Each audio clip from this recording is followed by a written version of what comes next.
About 4 years ago, I was starting divinity school, and one of the first people I met proudly told me that when she began divinity school, she had also begun a month of yes. She was going to say yes to all kinds of opportunities that she had not said yes to before. Because this was divinity school, she was telling me this after church. We were literally standing outside the church, and a man approached her and invited her out on a date. And she proudly looked at me and said, yes. 2 days later, after a terrible date, she told me her month of yes was over. She was ready to choose again. Our guest today, Jolie, is bringing us a question about a month of no's. I'm really excited to see how this is going to go. I'm Mauricio Bruce, and this is The Real Question.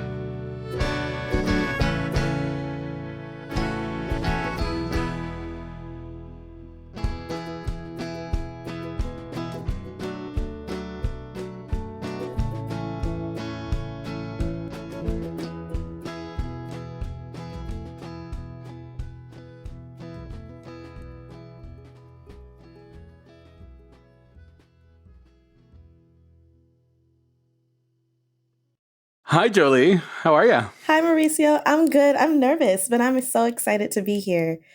Oh, no, don't be nervous. You are a podcast pro. I'd like to think so. I hope I am. I know that you are a regular guest host on Harry Potter and the Sacred Text. Yes, and I know that you have your own podcast called Finding the Right Words. I do. It's a podcast all about journaling where I share way too much personal information about myself, but also journal prompts so that y'all can get into your own personal information. So I really love it. It's my passion. Tell me a little bit more about the podcast. Like when you say sharing journaling prompts, right? Like you could say, hey, today journal about the 10 best birds you've seen in your life. But like...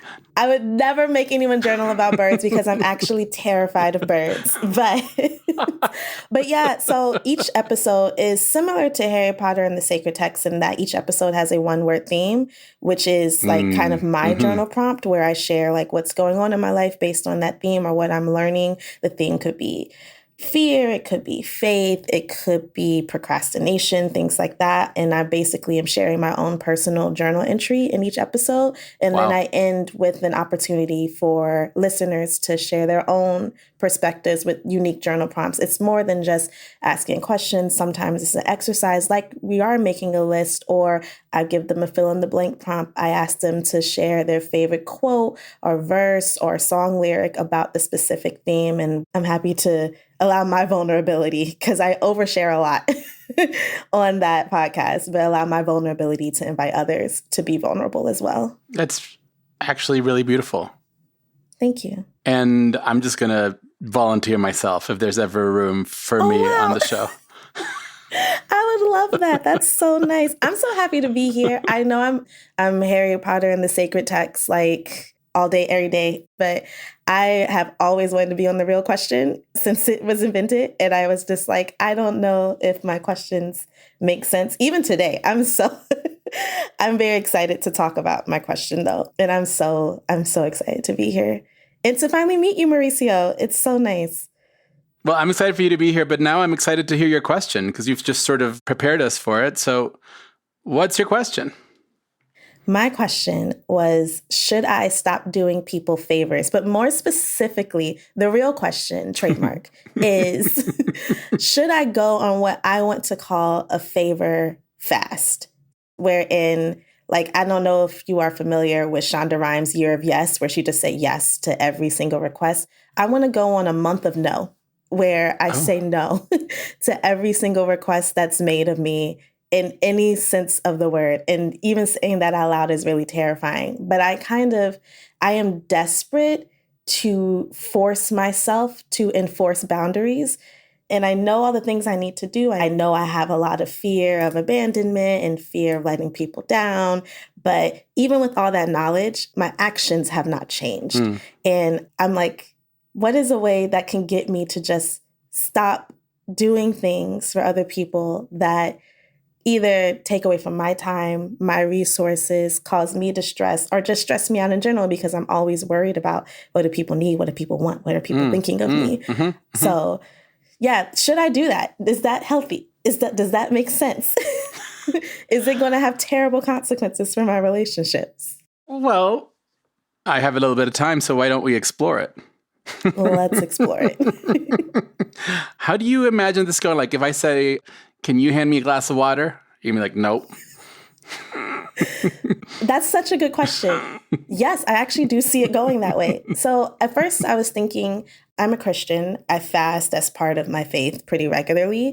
It's not just fasting food. Sometimes I fast from like cursing. Sometimes I fast from social media. I just will stop doing things for maybe about 24 hours or a couple of days, right? One, I'm able to test my strength, test my limits, but also I'm able to properly hear my own thoughts and my own feelings of what my true desires are. Like, is there a better way to communicate my feelings versus using a slew of curse words? You know what I mean? And my thought process in fasting from favors, as I put it, is that I would be able to know if something that I'm doing is something that I actually want to do. So do I actually want to give you that water? Is that something you can get on your own? Do I actually want to loan you $80? Do I actually want to go to this party or go to this event or support this particular brand? Like, is it something that I want to do? I don't think I've ever given myself that time to really listen to myself. And I think making a strict no, even saying no to things that I think I actually might want to do. Like if this podcast request had come in the month that I was doing my no's, I would have been devastated to say no, but that would have also been like a learning opportunity, right? To be like, this is something that I want to always make sure I have the time to say yes to. But I don't have that time if I'm saying yes to a whole bunch of other things that I don't actually want to do, you know? All that to say, no, I won't give you any water. I can stand up and go get it myself. So let's think about the party, Jolie. Just as one example. We can talk about my water in a minute, but Bob has called and said, Jolie, can you come to the party? And I'm interested in understanding what you feel when that request is made. When they say, can you come to the party? What goes through your mind and through your body? What goes through my body is an intense desire to stay in my home because I really, really love my home. What goes through my mind is that does staying in my home make me lame? Does saying no to Bob make him think that I never support what Bob wants to do, that I only ever want to do what I want to do? Would Bob be mad if I don't go to this party? If I asked Bob to go to a party, what my expectations be? Am I matching those expectations in that relationship? Have I taken too long to respond to Bob at this point? Does Bob think that I don't want to go to the party? It's all that every time, even if Bob were just asking me for water. It's always that slew of feelings of like, how would I feel? And are those feelings even normal to have, So to the normal, you're having them, so yes. But let's go to the other parts, because you said your body immediately thinks, I just want to stay home. I want to stay home. It's already telling you. So if you say no to Bob, you're responding to your body and to your desire, and you go, okay, this is really what I wanted to do, right? But all these questions in your head say, am I going to disappoint Bob? And am I going to give Bob what they want? Is Bob going to be happy? Is Bob going to like me? Is Bob... All these things that happen in your head. And so that becomes more about you satisfying your ideas of Bob's desires. Yes. Does that make sense? Yes, it makes a lot of sense. And I definitely think that's because I value Bob, and Bob could literally be any person. I value Bob's desires over my own a little bit. Correct. We could probably dig and we could find a place where Jolie learned that if I don't go to Bob's party, then what might happen? I think what might happen if we think about what my biggest fear is that Bob will not like me. And Bob not liking me, not being happy with me, makes me unsafe, may be a really strong word, but like unsafe is probably the correct word, because if I no longer have Bob's allyship or a relationship with Bob, that leaves me exposed, vulnerable to people talking about me, ridicule, one less friend to have to lean on if I were in need of something. It makes me feel like the safe thing to do is to just say yes to Bob. What we have is an idea that Bob likes me and Bob is safe because I've been satisfying all their requests and all their desires. Yeah. Yeah. So it's a conditional like. Does that make sense? That's sad. Yeah. It makes a lot of sense. And it's really sad. And I also think in some ways it's kind of even doing a disservice to a lot of my friends and family, because I don't actually believe that they love me conditionally. Right. Yeah, I don't believe that either. But in your head, to be a good friend, to be a good sibling, a good daughter, to love, you need to satisfy all the favors, all the desires. Yeah. I think I pride myself on being useful. It's interesting. In church right now, we're studying spiritual gifts, and we all, in our individual groups for our Bible study, we took several different spiritual gift assessments. And one of my gifts was help, was being helpful and being of service. And I think that's also one of my love languages, acts of service, followed by words of affirmation, or they flip-flop, because I also like to be told I did a good job doing that service. Those words of affirmation and receiving them is probably one of your favorite things. It is. I'm an overachieving, straight A student child. Getting my stuff on the refrigerator is like, I did good. I made someone happy with what I was able to do. I should continue to do those things. So again, that fear is being seen as like a failure or a disappointment in anyone's eyes. And anything I can do that would disappoint them, from not going to the party, from saying no to something that they need, or even just not being able to. Like, what if I don't have the $80 to give to someone? Yeah. And just feeling really awful, like going into a shame spiral, which could lead to a depression cycle. Yeah. So let's put that at the simplest level, which is, I'm going to go back to sort of the glass of water example. You're sitting at your computer, you're working, the ideas are flowing, and you're in the middle of the flow. And Mauricio, who's just sitting next to you, says, "Hey, Jolie, could you go get me a glass of water?" It's funny because this actually happens like with my partner. I'll be working and they'll be like, "Oh, can you make me some coffee?" And I'm like, the answer is yes. And I'd rather do it myself because you don't know how to use the French press. But like, I don't want to. I don't want to. I'm in a flow. Like, I'm in my routine. Like, I don't want to do it. But you say, of course. Absolutely. I'm already standing up. I haven't even given like a hint that I don't want to make this coffee. It is. And that's the thing, Mauricio. It's like, it's two different sides of me, because I don't want to do it, but it also makes me so happy to make this coffee exactly the way this person likes it. Yes. And like to see them be satisfied about it. So it's just like, that brings us back to the earlier question of like, what is it that I actually want? Because I want both of those things. I want you to be happy. I also want to finish doing my writing before I get distracted and thrown off course. So if we explore that question and we explore that world of people's requests, and I change the question, instead of just saying no to all the requests for a month, if I invite you to ask yourself, is that my responsibility? Does something change? So Mauricio says, "Hey, can you get me a glass of water?" Or your partner says, "Can you make me some coffee?" And you ask yourself, is this my responsibility? This is going to sound really simple, but the fear changes into, am I taking too long to think about this?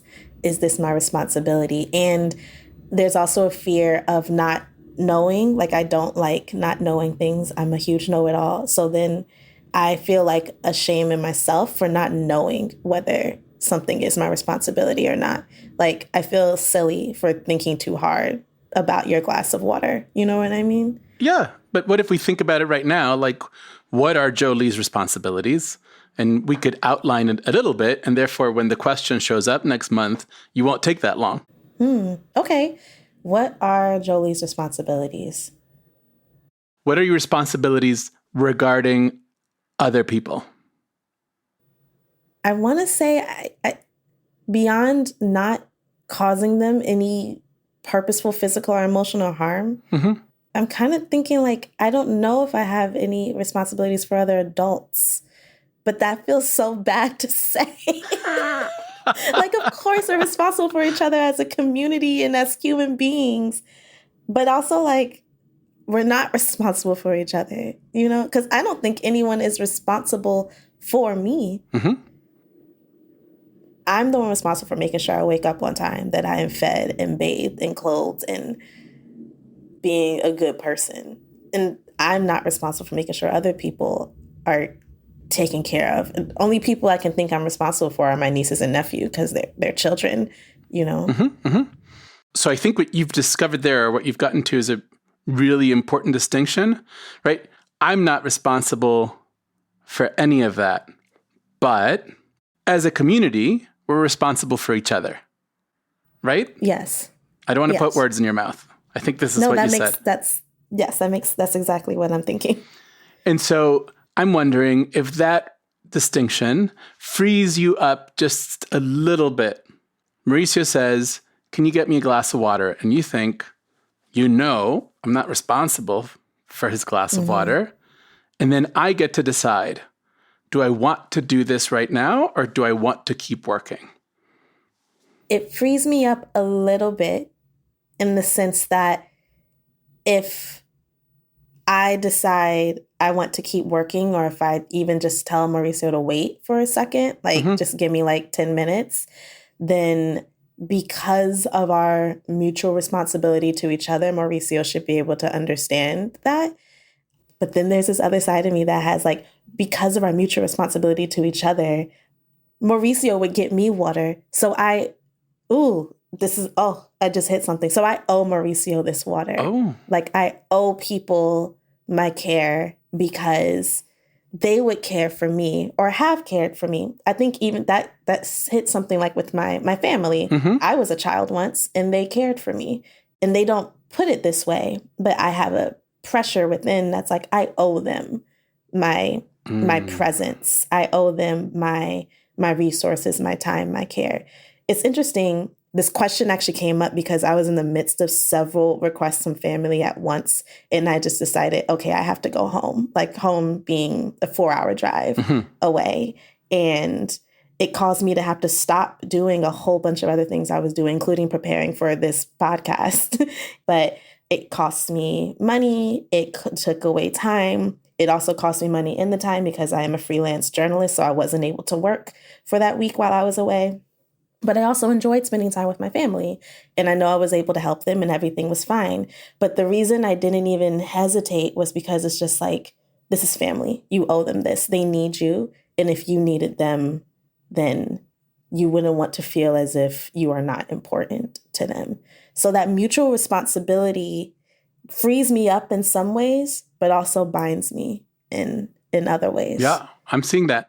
And that word owe seems like a really important word. Yeah. What do people owe you? I never think about that. Everything is always a one-way transaction. I think about what I want, but no one ever owes it to me. But I always owe it to other people. I always have to prove that I am a good daughter, sibling, aunt, friend, partner, coworker. Everyone else, it comes naturally to them to be good people. Right. But for me, I'm once again that little kid who I have to get that A and it has to go in the refrigerator. Like, I have to put in my best effort all the time with everything. And if I don't put in my best effort, then people will not be happy with me. And if they are not happy, I am not safe. Right. This is a one-way street, it sounds like. Yes. I owe them all of this. They don't owe me anything. Yeah. Your family says, hey, we need your help. And you say, yes, I'll drop everything I'm doing. I'm on my way, 4 hours away. Mm-hmm. What did they say when you got there? Everyone is always happy when I come home. It's almost like I never come home, and I come home all the time. But it's like, oh, well, now that you're here, this can happen. Like we can go here. We can have, it's like life can begin again in some way. What they say when I get there is that they're so glad that I'm home. Everyone's happy that I'm home. And when they say that, oh, we're so happy you're home, what do you feel? I feel loved.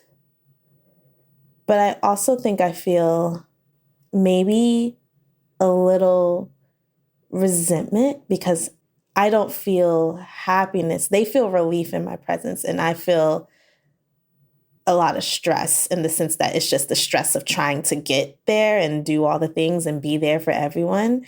I feel anticipating of stress. The same way I would feel if I went to Bob's party. Like, I'd be happy that Bob would be happy that I'd be there, but I don't want to be at the party. So I'm stressed out while I'm there, and I'm super happy to come back home where I wanted to be in the first place. Yeah. So there's two things there. You feel loved. You said you feel really loved when you get home. Can I add to that? And you can reject this, but do you feel valued? Ooh. No, I don't always feel valued because I don't feel like what I want to do is taken into account for what other people want to do. But is it their responsibility to care about what I want to do, or is it my responsibility to care about what I want to do and to place that over what they want to do? I'm asking you, Mauricio. I don't know. Oh. Because it seemed to me like you were discovering something. Yeah, I am. I'm just avoiding it.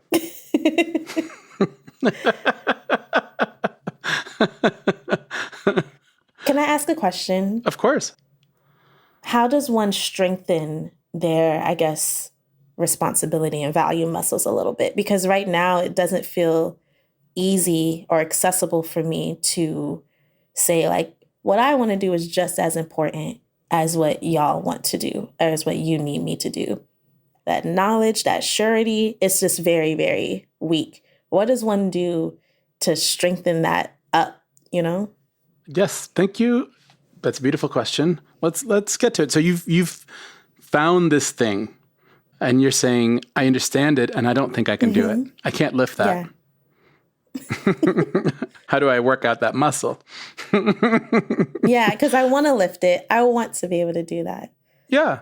So I'm going to first point out that for most of your life, you've been lifting or using that other muscle, which is why it's become so easy. Somebody says, can you do this for me? And you immediately go, yeah, that's my strong muscle. I've been training forever to do these things. And so when you accomplish whatever favor they needed, whatever request they had, you feel loved. And there's a little bit of resentment and a little bit of stress, but mostly you feel loved. Yes, absolutely. So the first thing I would say, and you have a little bit of an intuition when you say, should I go on a favor fast? Because the first thing we need to do is build the body that can then create that muscle.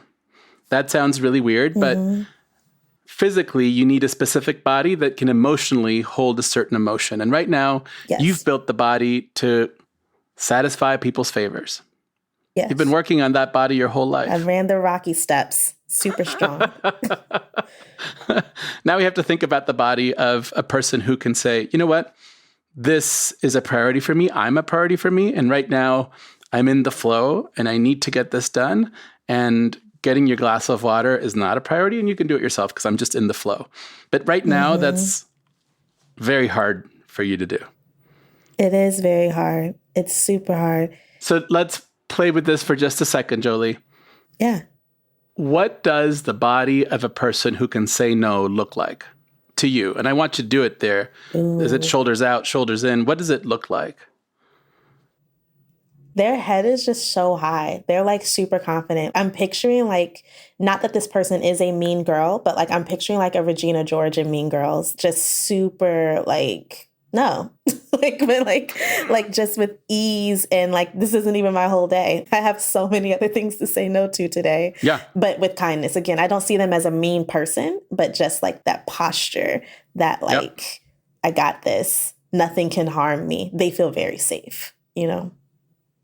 So that's the first place we start. We need to grow that body. Mm-hmm. So I'm going to encourage you to pull out that Regina George in your life, that kind Regina George. Yes. In your life, and take her out to play. Take her to the supermarket, take her to the farmer's market, take her to Starbucks, take her to wherever you go, take her to your family home, and just walk in that kind Regina George body. And it might, the first time you take her out and somebody makes a request, you might not be able to say no. But we need to just keep doing it, and keep building the body. Then we can start to fill it with the right emotions that'll allow you to say no. But the way we learn, the way we develop new forms of being, you need 3 pieces. First, you need a mental piece, a cognitive piece, which you get through discussion and through conversation and through reading and through, you learn stuff. But sometimes we know something and we still can't do it because we just don't have the other pieces. The second piece is actually the physical, the body. We need to have the body that can do that. And the only way to grow a new body is by repetition, right? When you are learning to run 10 miles, you run every day, a little bit, a little bit, a little bit, a little bit. Yep. And slowly you get to 10 miles. You've grown the body of a 10-mile runner. And the third one is the emotional. And the only way to learn new emotions is to submerge yourself in them. I can't teach you how to be sad. I can't say, it's like something here and tears come out and you go, oh yeah, I understand that. You won't until you feel it and you've submerged yourself in sadness and you go, oh, this is sadness. I've submerged myself in sadness quite a bit in my life. We're super close. I do not submerge myself in confidence that much. That's right. Yeah. But to be able to submerge yourself, we need to build that body that can then hold it. Otherwise, it's just going to be a passing thing and you go, woof, that was hard. Never want to do that again. Yeah. It's about the posture. It's about the head. It's about the way kind Regina holds her coffee cup. It's about growing that body that can then be submerged into confidence, into prioritizing the self, into understanding that saying no to a favor is not saying no to love or no to kindness. It's actually being kind and loving to yourself, which is sometimes important in that two-way street that might not be as clear just yet. Okay, that feels like a good first step. And it feels like a doable first step versus like, just say no. Why can't you just have boundaries, I think if you tried saying no to everyone right now, it would be a month of suffering for you. It would be a month of a lot of pain, of a lot of sadness. And I think you would come off of that month thinking, this is not the way. I don't want to do this. This is not who I am. Yeah. And it's not. Again, I like being helpful. I like being able to be reliable and to be of use, and not just to people in my life, but even to strangers. Like I like being able to be someone that brings light and happiness or unexpected joy into someone's life. So it wouldn't be very me. It would be a betrayal of myself to just say no to getting you a glass of water every day for 30 days, But it also is a betrayal of me to say yes to everything over and over over and over again. But when we just go on a month of no, it's almost like we're creating this or situation, like it's either that or this. And what I want to build with you is an and situation where you can still be helpful and still, be the Jolie you've been and be able to say no when you need to say no because you need to take care of yourself and you need to do things that you want to do. I think that requires a lot of trust. I think I need to trust that people know me well enough to know that if I say no, I'm not being mean, Regina. Like, I'm still kind, Regina. I'm still who I am. I just need to focus on me for a minute, you know? Yeah. Or for several minutes. Yeah. If you take too long to answer, you're not being mean, Regina. Yeah. I never even say, like, actually, let me think about it for a minute. I'm never like, let me get back to you. I'm always like, figure it out. Yes or no. Yes or no. Like, drop everything and say yes. You know, it's never like, it never even occurred to me to tell my family, I can come next weekend. It was like, I can come tomorrow. Like, I'll be there tomorrow. I'll drop everything and go. Yeah. Yes. Yes. So if we go back to the original question, should I stop doing people favors? Should I go on a month of no? What is that feeling like right now? The feeling is like, no, you shouldn't do that. And you spoke to something that really hit me, and that I would be unhappy. And while unhappiness suffering is a feeling I'm very familiar with, like, we're real close, I want to get more familiar with these feelings of confidence and trust. So maybe it's like, can I do that for a month? A month may be a stretch for me. I'm going to give it like a week. Like, can I embody this for like a week? Can I channel my inner Regina George for like a week? Can I trust that if I take some time to answer to requests for a week? Like, I feel anxious, but also excited to test that out. Like, oh, like if I just dedicate this Friday to next Friday to like whenever someone asks me of something, I'm just like, give me a minute. Let me think about that. And then think about what kind Regina would say and what my values are. That seems like a more fruitful test than going on a month of saying, no, no, no, no, no, no, no, no, no, no, no, no. And I would even encourage you, Jolie, take kind Regina to places where there are no requests. Mm-hmm. Literally, take kind Regina to the supermarket. How does kind Regina buy her groceries? Take kind Regina to the park. How does kind Regina sit under a tree? And start growing that body in all kinds of situations so that you can start to incorporate that, and it can become easier to have in your life, and it doesn't just show up when someone makes a request. Yeah, it's always me. That's right. Yeah, it's really just exercising that body a little bit.